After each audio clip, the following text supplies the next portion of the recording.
पण ट्विट केल्यात, पण ट्विटमध्ये तुम्ही काही मागणी पण केल्यात, काय मागणी आहेत त्यात?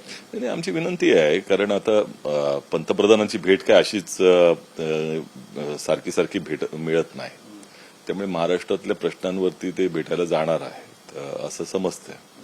त्यामुळे आमची त्यांना विनंती आहे की जी भावना इंडिया आघाडीची देखील आहे की हे जे महिला आरक्षण विधेयक 2023लाच पारित झालेलं आहे ते तात्काळ लागू करण्यात यावं. एवढा विलंब का लावण्यात येतोय आणि त्याचा डिलिमिटेशनची परिसीमनाशी काय संबंध आहे आणि हे ठणकावून सांगितलं पाहिजे की इंडिया आघाडीचा किती मोठा विरोध त्या ठिकाणी आहे, आमची किती एकजूट आहे आणि एकत्रपणे आम्ही गेल्या वेळेला ज्या पद्धतीनं हाणून पाडलं त्याच पद्धतीने आम्ही हाणून पाडू अशी आमची विनंती आहे की अशा आपल्या ज्या भावना आहेत त्या राष्ट्रवादी शरदचंद्र पवार गटाचे जे खासदार आहेत त्यांनी सगळ्यांनी मोदींना कळवावे. त्यामुळे थोडेफार त्यांच्या मनामध्ये ती चलबिचल तरी होईल की हे विधेयक आणण्यासाठी त्यांचं मन थोडंसं धजावणार नाही. पण याच्या आधी शिंदेचे खासदार, टीएमसीचे खासदार पण गेले होते, जे टीएमसीचे फुटलेले खासदार आहेत.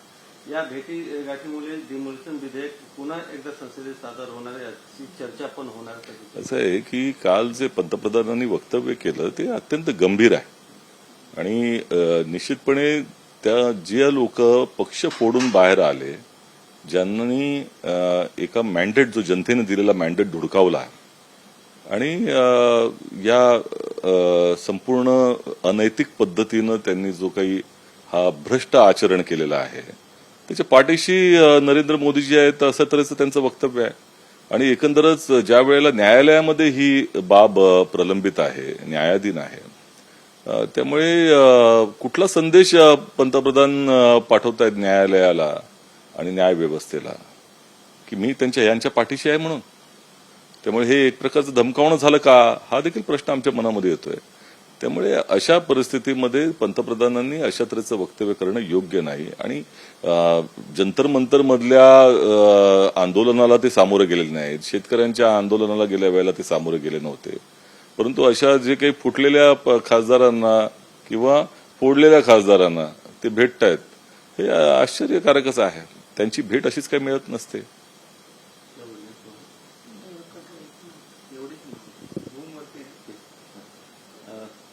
बुलढाणामध्ये आरएसएस प्रमुख मोहन भागवतांच्या कार्यक्रमात ठाकरे गटाचे आमदार अंबादास दानवे गेले होते. सध्या चर्चेचा विषय, कारण नेहमीच त्याच्यामध्ये भाजपचे आमदार जातात पण शिवसेना ठाकरे गटाचे आमदार आहे की वैचारिक लढा जो या देशामध्ये चाललेला आहे तो मूलभूतरित्या काँग्रेस लढते, याच्यात काही शंका नाही.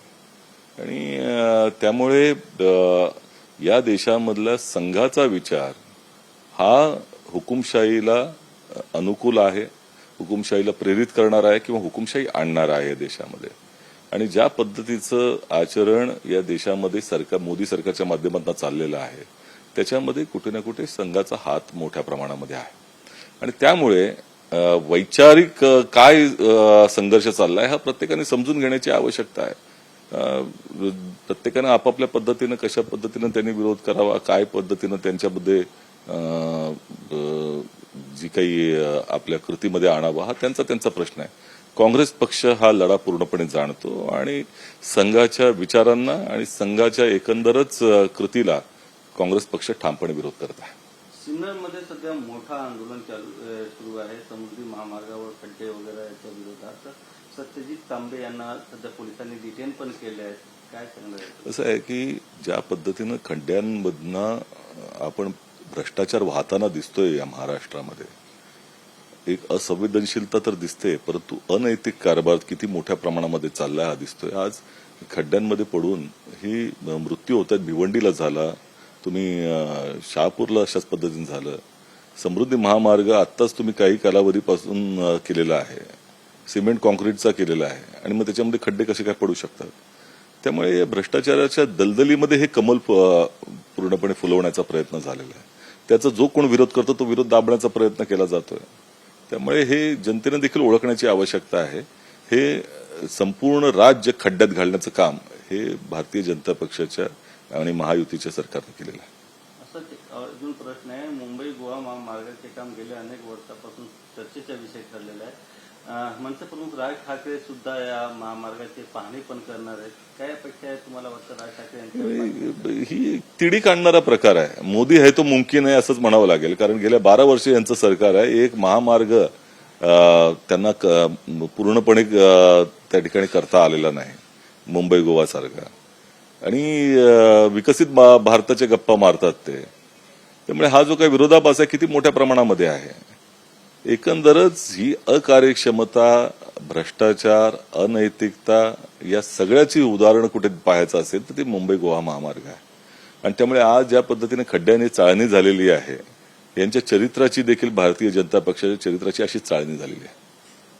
दादांच्या राष्ट्रवादीमध्ये प्रदेश अध्यक्ष सुनील तटकरे, प्रफुल्ल पटेल यांच्या विरोधात सध्या सूर येताना दिसत आहेत. अनेक जे त्यांचे कार्यकर्ते त्यांची मागणी पण सुरू झाली आहे. प्रशांत किशोर यांनी सुनेत्रा पवार यांना भेटलं होतं, तेव्हा पण अशी चर्चा आहे की त्यांनी पण बोलले आहेत की प्रदेश अध्यक्ष आधी तुम्ही बदली करा, नंतर आपण काम करूया. असं काही त्यांचा अंतर्गत प्रश्न आहे आणि अंतर्गत दुफळी नेटी मोठ्या प्रमाणामध्ये झालेली आहे. खरं तर त्या पक्षाची जर अब्जाई पद्धतीची भूमिका आहे ती सत्तेसाठी काहीही करण्याची आहे. त्यामुळे हा जो संघर्ष चाललेला आहे तो काही वैचारिक संघर्ष चाललेला नाही. आणि एकंदरच ज्या पद्धतीनं शरद पवार गटाच्या मधना पक्षामधनं त्यांनी फोडून सत्तेला समर्पित होण्याचा निर्णय घेतला, त्यामुळे ते कुठल्याही पद्धतीनं त्यांचा जो काही संघर्ष चालला असेल तो सत्तेसाठी चाललाय याच्यातनं दिसून येतोय. आम्हाला त्याच्याबद्दल काही घेणं देणं नाही. डॉक्टर मारहाण प्रकरणातील आरोपी रमेश माते सध्या तुरुंगातून बाहेर आहेत. त्याला पोलिसांनी कालपार केले आहे. चार्जशीट दाखलमध्ये त्यांनी त्याला चार्जशीट दाखल होण्यापर्यंत त्याला मुंबईमध्ये परत यायला नाही सांगितलं. त्याच्याबद्दल असं आहे की आता ते गोव्यामध्ये त्यांना दर काही दिवसांमध्ये दररोज म्हणजे मंगळवार वगैरे अशा पद्धतीनं त्यांना रिपोर्टिंग करायचं आहे. भारतीय जनता पक्षाच्या कालावधीमध्ये जयकांत शिकरे किती मोठ्या प्रमाणामध्ये वाढलेले आहेत ते आपल्याला दिसते. शिकरेच्या ऐवजी म्हात्रे झालेले आहेत. त्यामुळे हे गुंडांचे मांदियाळी झालेली आहे आणि त्याच्या पाठीमागे भारतीय जनता पक्षाचं संरक्षण आहे. त्यामुळे ही वाढ मोठ्या प्रमाणामध्ये होते. आणि एकंदरच किती मोठे तुम्ही अनैतिक कामं करा, महिलांवरती अत्याचार करा किंवा टोळ्या करा, लोकांचं शोषण करा, एक्स्टॉर्शन करा, ही मेडल असतात. भारतीय जनता पक्षासाठी दरवाजे उघडे करण्यासाठी ह्या सगळ्या पात्रतेच्या कसोटीमधनं जावं लागतं. तेच आता हे जयकांत शिकरे, जयकांत म्हात्रे झालेले आहेत. काल प्रयागराजमध्ये राहुल गांधींची सभा होती. मोठ्या संख्येने जयंती सामने लावले त्याच्यामध्ये आणि काँग्रेस जनता पार्टीचे सदस्यांनी काल आदित्य ठाकरे यांची पण भेट घेतली आहे. काय वाटतं येणाऱ्या कालामध्ये काही मोठे बदल होणार? असं आहे की जेनझीचे जे प्रश्न आहेत त्याच्यावरती काँग्रेस पक्ष आणि राहुल गांधीजी सातत्यानं आवाज उचलत आहेत. हा लढा मोठ्या प्रमाणामध्ये या देशामध्ये लढला जातोय. तरुणांचा देश म्हटला जातो. हा देश जगामध्ये सगळ्यात युवा देश आहे. परंतु दुर्दैव असं आहे की त्यातले 50% युवा हे बेरोजगार आहेत. जे रोजगाराचं 2 कोटी रोजगारांचं आश्वासन दिलं होतं ते संपूर्णपणे कधी विरून गेलं. आता पकोडे तळा असं म्हटलं जातंय. आणि आता मोहन भागवतजी म्हणतायत की प्रत्येकाने व्यावसायिक व्हावं, त्याला भांडवल कोणी द्यावं तर RSS देणार आहे का? त्यामुळे ही एक प्रकारची असंवेदनशील विधानं देखील त्यामध्ये येत आहेत. आणि दुसरीकडे ज्याला सर्व मार्ग खुंटल्यानंतर एकच मार्ग राहतो की तो म्हणजे सरकारी नोकरीचा असेल किंवा शिक्षणाचा मार्ग, तो परीक्षेचा मार्ग आहे. विद्यार्थी आपल्या आयुष्यातले 4-4 वर्ष त्याच्यात घालत असतात, प्रयत्नांची पराकाष्ठा करतात, त्यांचं सगळं कुटुंब लागलेलं असतं. आणि अशा परिस्थितीमध्ये एक परीक्षा देखील योग्य पद्धतीने घेतली जाऊ शकणार नाही अशी परिस्थिती निर्माण झाली. ही खात्री देता येत नाही या सरकारला की आम्ही परीक्षा योग्य पद्धतीने घेऊ. पंतप्रधान परीक्षा पे चर्चा करतात परंतु पेपर लीक मध्ये चर्चा करत नाहीत. असंही त्यांनी उत्तर कधी दिलेलं नाही. त्यामुळे ही जी एक जो विरोधाभास मोठ्या प्रमाणामध्ये आहे या देशामध्ये त्याच्यानं असंतोष वाढत चाललेला आहे. आणि त्या असंतोषाला निश्चितपणे सकारात्मक दिशा देण्याचं काम हे राहुल गांधीजींच्या नेतृत्वाखाली होत आहे. तुम्ही ज्या पद्धतीनं जो प्रतिसाद मिळतोय छात्रों की गुंज कार्यक्रमाला पूर्ण देश पातळीवर आता काल ज्या पद्धतीने झाला तर तो दिसतोय की युवा प्रचंड मोठ्या प्रमाणामध्ये नाराज आहे आणि त्याला दिशा देण्याची आवश्यकता आहे. तर देश हितासाठी राहुल गांधीजींचे हे पाऊल आहेत. शिवसेना शिंदे गटाचे खासदार पंतप्रधान नरेंद्र मोदी यांना भेटले होते. त्याच्यानंतर उद्धव ठाकरे यांनी सांगितले की गद्दारांना भेटण्यासाठी त्यांच्याकडे समय आहे, पण जे छात्र आंदोलनावर होते त्यांना भेटण्यासाठी त्यांच्याकडे वेळ नव्हता. हेच आहे ना, पंतप्रधानांची वेळ ही फार विचारपूर्वक केली जाते आणि या देशामधल्या अनैतिक कारभाराला, अनैतिक प्रकारांना पूर्णपणे पाठबळ हे पंतप्रधानांचं आहे. यथा राजा तथा प्रजा अशी अवस्था झालेली. त्यामुळे देशपातळीवरती ज्या पद्धतीनं भ्रष्टाचाराची पाठराखण मोदीजी करतात, त्यातनंच हा भ्रष्टाचार फोफावत चाललेला आहे. त्यामुळे जनतेच्या योग्य प्रश्नांसाठी जनतेला जे आवाज उचलते, गोरगरीब आवाज उचलत आहेत, त्याच्यासाठी त्यांना वेळ नाही. जे फुटून आलेले आहेत, गद्दार आहेत, ज्यांनी पक्ष फोडलाय, अनैतिक कारभार केलाय, ज्यांच्यावरती आरोप होत आहेत की खोक्यांचे, त्यांना तुम्ही भेटता. जी ट्रोल आर्मी आहे, महिलांच्या वरती ज्या पद्धतीनं वाईट शिवीगाळ करते, त्यांचे फॉलो करणारे पंतप्रधान नरेंद्र मोदी आहेत. त्यांना काय संदेश देऊ इच्छितात? त्यामुळे जे उद्धव ठाकरे म्हणाले त्याच्याशी आमचं पूर्णपणे समर्थन आहे की हे योग्य नाही. मग तिथे आंदोलन करतात, शेतकऱ्यांचं आंदोलन चाललं होतं, तिकडे ते गेले नाहीत. ज्या वेळेला त्या महिला मल्ल आंदोलन करत होत्या त्यांच्याकडे ते गेले नाहीत भेटायला. हे जंतर मंतरवरती जेनझीचं आंदोलन चाललेलं होतं. गरीब वर्गातले असतील, मध्यम वर्गातले असतील, शिक्षित वर्ग तुमच्या रस्त्यावर आलेला आहे. त्यांना तुम्हाला भेटायला वेळ नाही आणि गद्दारांना तुम्ही भेटता आणि संदेश देता की आम्ही तुमच्या पाठीशी यायचे, घाबरू नका. या देशातल्या गोरगरिबांना, या देशातल्या युवकांना, या देशातल्या संपूर्ण ज्याला गरज आहे पाठबळाची, त्यांना संदेश द्या. या गद्दारांना संदेश देऊ नका, असं आमचं मोदीजींना अर्जव आहे. एक शेवटचा प्रश्न सर, सिद्धिविनायक मंदिर चोरी प्रकरणात मुख्यमंत्र्यांनी सध्या चौकशीचे आदेश दिले. तुम्हाला वाटतं चौकशीनंतर काही मोठा खुलासा होणार आहे? असं आहे की म्हणजे इतकी मोठ्या प्रमाणामध्ये अनैतिकता आहे की ज्यांच्याशी आस्था जोडलेल्या आहेत त्या भगवंतातलं देखील संरक्षणाची आता आवश्यकता राहिलेली आहे. त्यामुळे हे जे धर्मरक्षक तथाकथित आहेत ते धर्मभक्षक बनलेले आहेत आणि त्याची ही उदाहरणं आहेत की राम मंदिर मधल्या दानावरती दरोडा पडतो. सिद्धिविनायकाच्या मंदिरामध्ये तमाम महाराष्ट्रातल्या जनतेचं नव्हे, देशभरातल्या जनतेची श्रद्धा आहे. किती मोठ्या प्रमाणामध्ये तिथे विश्वासानं लोक दान करत असतात आणि त्याच्यावरच डल्ला मारला जातोय. हे यांचं हिंदुत्व आहे. त्यामुळे ही जी चौकशी आहे हा खऱ्या अर्थाने यांच्यावरती आरसा आहे.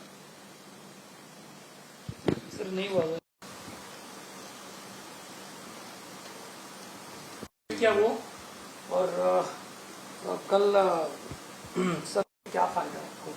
हाँ, उस पे लेना है 12 साल तक 12वीं की पढ़ाई करेगा तो क्या फायदा? एक उसका लेंगे सर. और शिक्षा मंत्री धर्मेंद्र प्रधान ने अपनी चुप्पी तोड़ी. उन्होंने कहा कि नीट पेपर को लेकर जेएनयू गुमराह करने की कोशिश.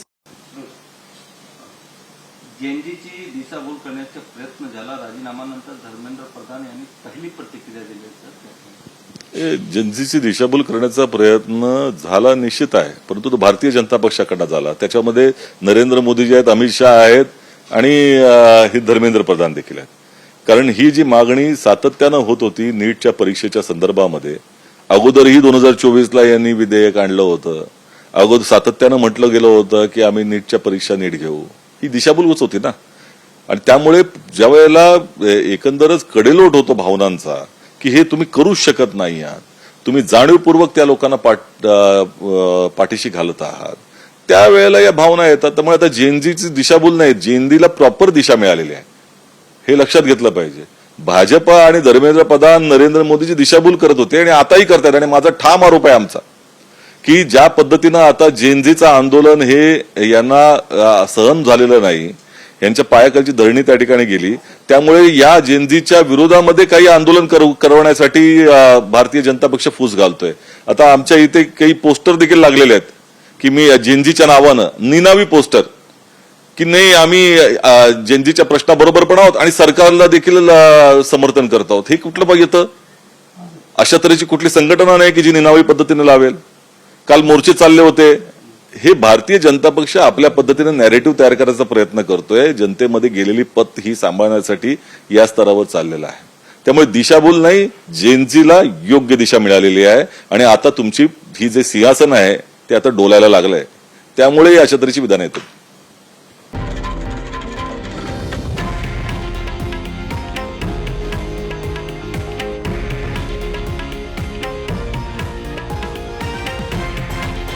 हे आहे देशातील नंबर 1 न्यूज नेटवर्क आणि आपण पाहत आहात TV9 मराठी, एकमेव